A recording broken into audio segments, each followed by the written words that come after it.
Magandang araw po sa ating lahat. Gusto po kayo? Naway sana'y nasa magandang kalagayan po kayo. Itong pag-uusapan natin mga kababayan, itong si Congressman Eli San Fernando, nag-file na i-question or i-request na itong hearing, itong ginagawang pagdinig ng bawat hearing ng ICI, gusto niyang maisa publiko or i-live stream. Well, tama naman. Kasi, syempre, ang ICI, supposedly, meron tayong karapatan mga kababayan.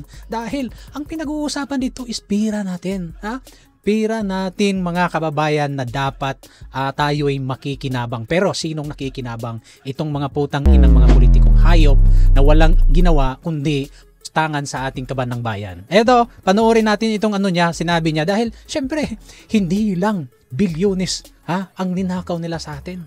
Bawat infrastructure, bawat farm to market road, bawat school buildings, bawat roads and bridges, pension, mga gamot na supposedly ipamimigay yan sa ating mga kababayan na sobrang kailangan yun, lalong-lalo na sa hospitalization. Mga kababayan, kung titingnan ninyo dyan sa ating mga public hospitals, tingnan niyo napakaraming mga kawawang mga pasyente.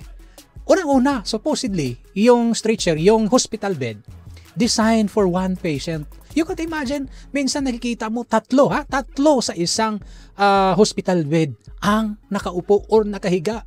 Naalala ko pa dati, yung firstborn baby ko. Walang pera dinala ko sa public hospital. Imagine yung isang hospital bed, tatlo ang nakahiga doon. Yung kalahating katawan nakahiga, pero yung paa, gitungtong na mo sa lingkuranan. You could imagine, this is how the worst healthcare we have, mga kababayan. Kaya, supposedly, mapunta dyan sa mga gamot na supposedly libre, yung sa cholesterol, high blood, yung mga basic na kailangan ng ating mga kapatid na mga lula at lolo. Pero wala supposedly, papunta yan doon sa mga basic services. Pero wala. Saan napunta? Itong mga putang inang politiko na klarong-klaro na dinawit, pinangalanan sila na posibleng sangkot sa pagnanakaw na ito. Walang nangyari until na walang nakasuhan, walang nakulong. Bakit? Pasimplihan natin. Si Mang Juan nagnakaw ng mangga, sardinas, o ano man yung ginakaw dahil sobrang gutom. Anong ginawa? Kulong. Kulong. Ganito ka-injustice. Pero sila, itong mga politikong hayop, mga tarantado, kailangan ng hearing. Ang ginawa ng ating Pangulo, nagtayo ng ICI. Alam niyo mga kababayan, sa totoo lang itong ICI, buwisit Bakit nasabi natin buwisit? Ang Senado, para bawal ma-expose na merong kinalaman itong si Romualdez sa Saldico, ang mastermind, ang principal nitong si Romualdez, ang teacher, posible si Saldico. At siyempre, hindi to kaya ni Martin Romualdez na mag-isa. Agree ba kayo? Kasi hindi niya kaya to, kaya itong mga makatae, itong mga pinklawan, ang sigaw, Duterte resign, Duterte panagutin. Anak ng siyempre kailangan na lang idepensa kasi wala na silang magamit papunta sa bundok. Itong mga makatae block, 'di ba? Ganun yun kasimple. Hindi nila mapangalanan na Marcos resign. Bakit? Makikinabang si BP Sara. Yan itong sigaw nila. Nagra-rally dyan. Walang sinasabing Marcos resign. Or panagutin si Romualdez. Wala. Ang nagsasabi noon, ang pinakamatapang, itong si Gutesa, isang marin.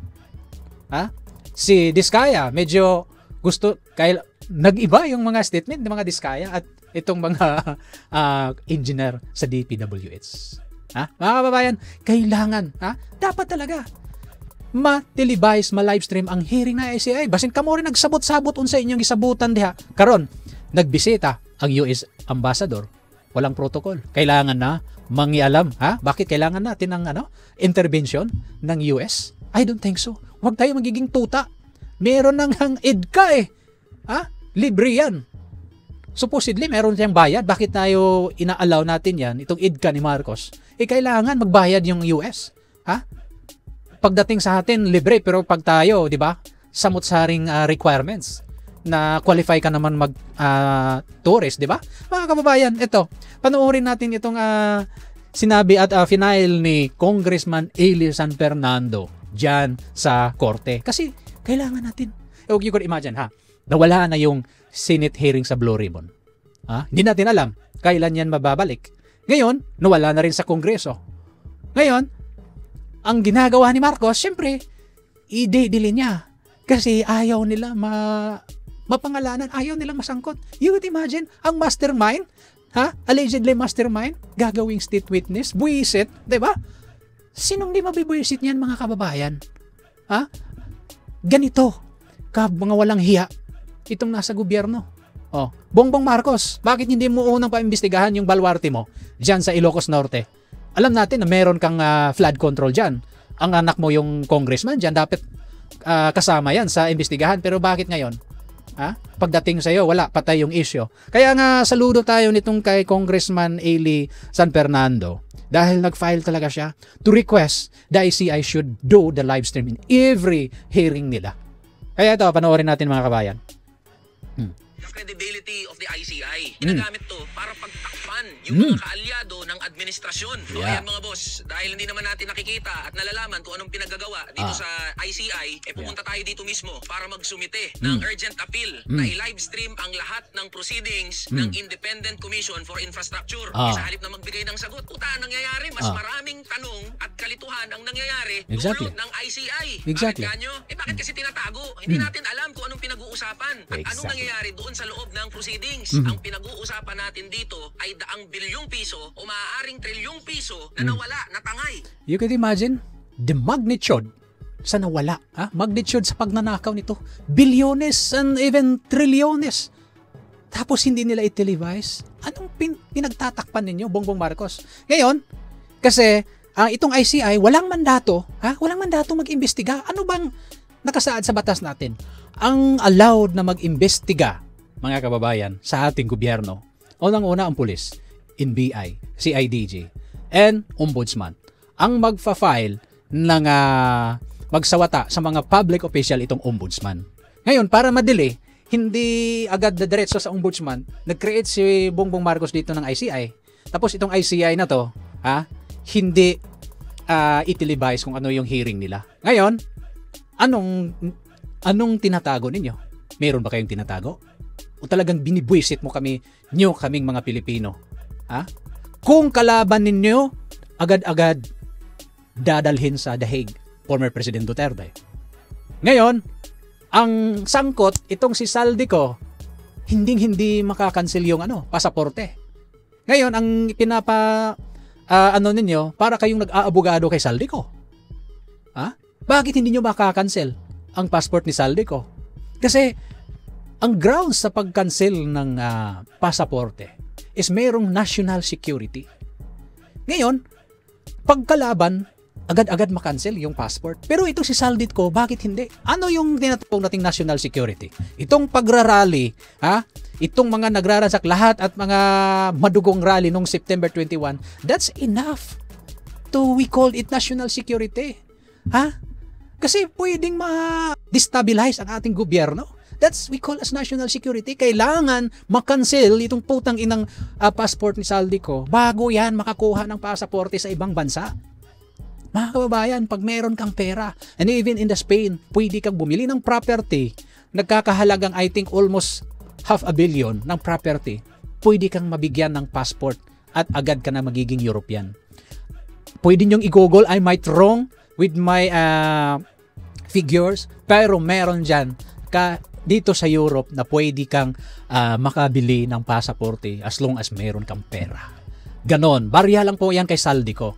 Ngayon, pag na-issuehan na yan ng other passport, itong si Saldico, hindi na mapapauwi, ay wala na. Tuluyan na yung tatago. Ganito. Kabarat at putang ina yung natin, gobyerno ngayon. Sasabihin niyo hindi galit ang taong bayan? Galit na kami. Pag hindi nakabayad nyo ng tax, agad-agad may penalty. Pag kayo ang nagnakaw, kailangan may investigasyon.